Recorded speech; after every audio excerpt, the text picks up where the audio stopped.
안녕하세요. 성도 여러분. 이렇게 이제 유튜브로 인사를 드리게 됐습니다. 예배는 피하지 않게 해달라고 기도했는데 결국 하나님께서는 교회 예배를 닫으셨습니다. 그래서 우리 예창교회는 당분간 유튜브로 예배를 드리겠습니다. 제가 몇 번 시도를 했는데 이 유튜브가 저에게 너무 낯선 작업이라서 많이 실패했습니다. 그래서 드디어 이제 좀 기술을 좀 익혀서 이제 올리게 됐습니다. 사람에게는요, 아무리 큰 어려움이 있더라도 은혜 가운데서는 그 큰 어려움을 이겨낼 수 있습니다. 모두들 승리하시고 이 고난의 시간을 잘 감당하시기를 주님의 이름으로 기원합니다. 자, 그리고 이제 새벽 기도를 위해서 다음 주 월요일부터 매일 아침 새벽 예배 유튜브를 올리겠습니다. 예배를 못 가시더라도 짧게나마 찬양하고 말씀을 듣고 기도할 수 있도록 영상을 제가 올리겠습니다. 자, 하나님께서는 이 땅에 예배를 거두셨습니다. 70년 전 6.25 전쟁 이후 한 번도 예배를 피하신 적은 없었는데, 이게 무슨 일인가 제가 고민하며 정말 역사를 잠시 좀 되돌아보게 되었습니다. 1930년 일제강점기 때 일제가 이 신사참배를 강요하게 되었습니다. 기독교를 이렇게 핍박하는 목적이 뭐냐면 이 기독교에서 독립운동에 힘이 나왔기 때문에 기독교를 핍박할 때 독립운동이 그 세력이 힘을 잃을 거라고 생각했기 때문에 이 기독교를 직접적으로 핍박을 하였던 것입니다. 그때 신사참배를 하지 않을 경우는요, 어떤 벌을 받았냐면 교회를 아예 폐쇄시키겠다고 이제 위협을 했습니다. 그래서 목사님들이 이거 교회는 살려야 하지 않겠는가 하면서 이 신사참배를 동의하였고, 이것은 경의의 차원에서 묵념하는 것이지 절대로 우상숭배가 아니다 하면서 이 신사참배를 강행했습니다. 그때 이 신사참배를 끝까지 반대했던 목사님들은 오히려 굉장히 핍박을 받게 됐고 또 감옥에 오게 갇히는 일도 있었습니다. 자, 그 이후 해방을 맞이하고 목사님들이 그제서야 깨닫고 신사참배한 것을 회개하였지만 그 죄의 대가는 이 민족이 치러야 했던 것입니다. 그래서 그 죄의 대가로 치른 것이 뭐냐면 바로 6.25 사죄변이라는 이 참담한 심판을 우리가 받게 되었던 것입니다. 이 사람의 힘으로 지키고자 했던 그 교회들을 하나님께서는 모두 파괴시켜 버리셨던 것입니다. 이것이 바로 하나님의 섭리인 것입니다. 교회는요, 하나님께서 우리들에게 축복을 주시기 위해서 은혜로 주신 것입니다. 그래서 이 교회는 지키시는 분도 하나님이시고 거두시는 분도 하나님이신 것입니다. 저는 그래서 좀 많이 갈등을 했습니다. 그래도 목사가 교회에서 예배를 드려야 하는 것이 아닌가 싶어서 하나님께 간절히 기도를 드렸지만 하나님께서 아무 응답을 주시지 않으셨습니다. 그래서 사실 좀 두려운 마음으로 우리가 하나님께 무슨 죄를 지었기에 이렇게 예배를 거두셨을까? 왜 성도들이 은혜 받을 수 있는 그 통로를 닫으셨을까? 생각했을 때 제가 문득 생각나는 게 하나 있었습니다. 바로 7년 전 2013년도 부산에서 있었던 그 WCC 종교통합운동이었습니다. 이 종교통합운동은 모든 종교가 다 하나다 하는 운동입니다. 그래서 불교나 힌두교나 카톨릭이나 각종 귀신을 섬기는 무당까지도 다 하나가 되게 하는 그런 운동이었습니다. 이것은 하나님께서 가장 싫어하시는 것이로 우상을 하나님과 동일시하게 만드는 그런 우상 숭배와 같은 행위였습니다. 얼마 전 그 새로 한기총 총회장으로 취임하신 그 정광훈 목사님께서 한기총은 공식적으로 WCC를 탈퇴한다고 밝히셔서 저는 참 늦었지만 다행이라고 생각을 했었습니다. 그런데 2013년 당시 그 절반에 가까운 교회들이 이 WCC를 반대하면서 시위를 벌였습니다. 저희 교회가 속한 예장 중앙총회에서도 저희 총회장님께서 한기총 총회 때 이 운동에 반대 의사를 표명하다가 한기총에서 그 당시 WCC를 찬성하던 무리들이 준비한 그 용역 회사라고 그러죠. 그 무리들에게 끌려가서 폭행을 당해서 갈비뼈가 금이 가는 사건도 있었습니다. 결국 이 WCC는 당시 주도하던 세력들이 반대 세력을 무력으로 제압하면서 결국 강행하게 되었습니다. 저는 이건 전 개인적인 생각입니다. 개인적인 생각이 지금 이 교회의 문을 닫게 된 것이 어쩌면 과거에 우리가 이 WCC 운동을 강행했던 것에 대해서 하나님께서 징계하시는 것이 아닌가 하는 그런 두려운 마음을 좀 갖게 됐습니다. 지금 그 이 사태의 시작이 되는 그 우한이라는 도시는요, 어떤 도시였냐면요, 중국의 기독교의 성지라고 할 수 있는 도시입니다. 초창기 그 양자강을 타고 중국 내륙으로 선교를 떠났던 선교사들이 처음 도착한 곳이 바로 지금의 우한이라는 도시였습니다. 그래서 우한시는요, 우리나라의 그 양화진과 같이 기독교의 어떤 상징적인 장소였습니다. 그랬기 때문에 공산당에서는 이 전국 기독교회들이 공산당을 두려워하게 만들고 말을 잘 듣게 하기 위해서 시범적으로 우한에 있는 기독교들을 핍박하였던 것입니다. 그래서 교회 탑에 있는 십자가에 보란듯이 기름을 끼얹고 불을 지르고, 또 교회를 부술 때도 그냥 부수는 것이 아니고 포크레인으로 찍어서 벽을 뜯어내는, 상징적으로 보란듯이 그렇게 교회를 파괴했습니다.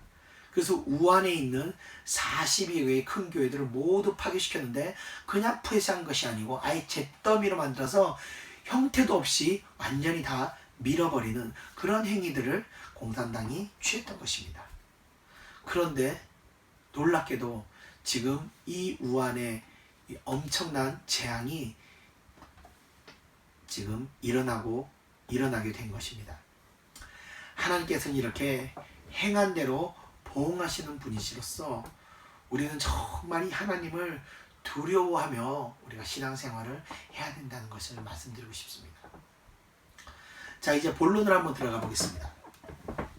본론에 보면요, 사람들이 하나의 언어로 의사소통이 잘 되었다고 합니다. 그래서 의기투합하여 높은 성을 쌓기 시작하였습니다. 그리고 사람들이 하나님께서 자기들을 함부로 할 수 없도록 신의 간섭을 받지 않고 자기들 마음껏 세상을 주관하고 싶어 했습니다.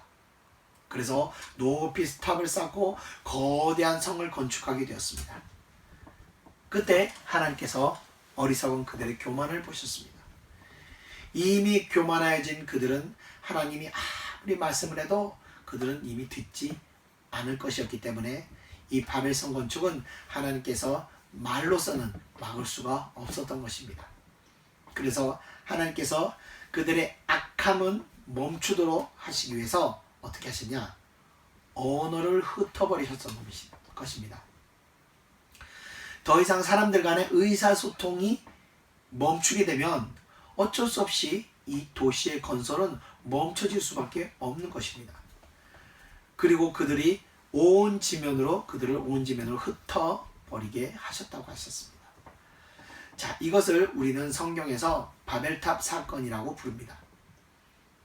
이것은 하나님의 심판으로서 인간에게는 굉장히 큰 비극적인 사건인 것입니다. 왜냐하면요, 하나님께서 언어를 흩으신 것이 지역별로 다른 언어를 주신 것이거나 국가별로 다른 언어를 주신 것이 아니라 개개인 간의 언어를 혼잡하게 만든 것입니다. 그래서 하루아침에 부모와 자식이 대화가 이루어질 수 없고 부부가 또 형제 간에 대화가 통하지 않게 된 것입니다. 이거 굉장히 두려운 사건인 것입니다. 그런데 이 사건이 오늘날 다시 일어나게 된 것입니다. 잠시 물 좀 마시겠습니다. 여러분들도 아시겠지만 2차 대전 이후로는 지금까지 75년간 계속해서 인류는 꾸준히 이 바벨성을 건축하고 있었습니다.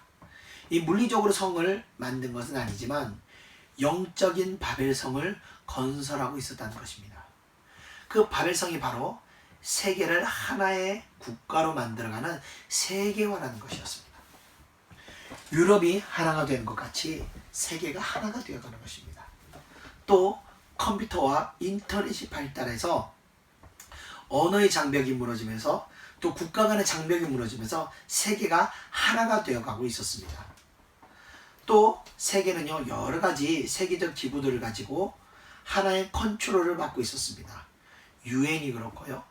또 IMF, 또 WHO 등 이 국제기구들은 하나의 정부를 모델로 해서 움직이고 있었습니다.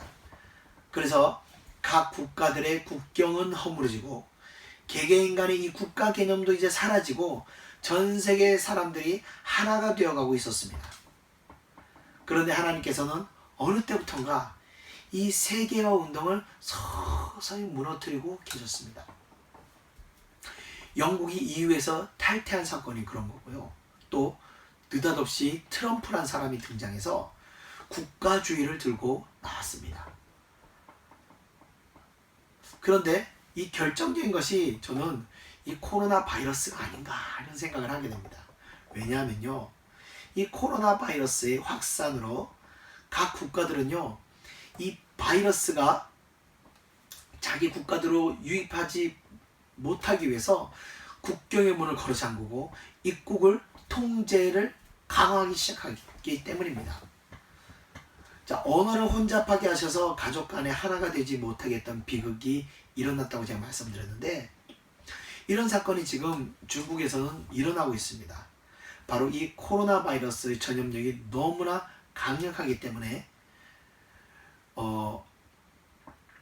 옆에 있는 사람이 15초 있다가 감염된 사례도 있고, 또 한 아파트 사는 사람이 엘리베이터 타고 올라가다가 감염된 사례도 있었다고 합니다. 그래서 누가 감염이 됐는지 알 수가 없어요. 그래서 잠복기에도 감염이 된다고 하기 때문에 내가 지금 정상이라 할지라도 내가 감염이 되어 있는지 안 되어 있는지 알 수가 없다는 것입니다. 그래서 자식이 부모를 찾아왔는데 동네 폐렴 환자가 창궐하다 보니까 부모가 혹시 내가 감염자일지 알 수 없기 때문에 자식이 혹시 감염될까봐 자식이 저기 부모를 찾아온 데서 오지 말라고 소리를 지르면서 10m 밖에서 봤으니까 됐다고 돌아가라고 하면서 부모가 자식을 직접 만날 수도 없는 그런 지경이 지금 그런 상황들이 중국에서 발생하고 있다는 것입니다. 이게 바로 언어로 혼잡해서 가족끼리 뿔뿔이 흩어지는 것 같이 아주 비극적인 사건이 발생하게 된 것입니다. 그런데 지금 대구가 이 우왕같이 변해버렸습니다.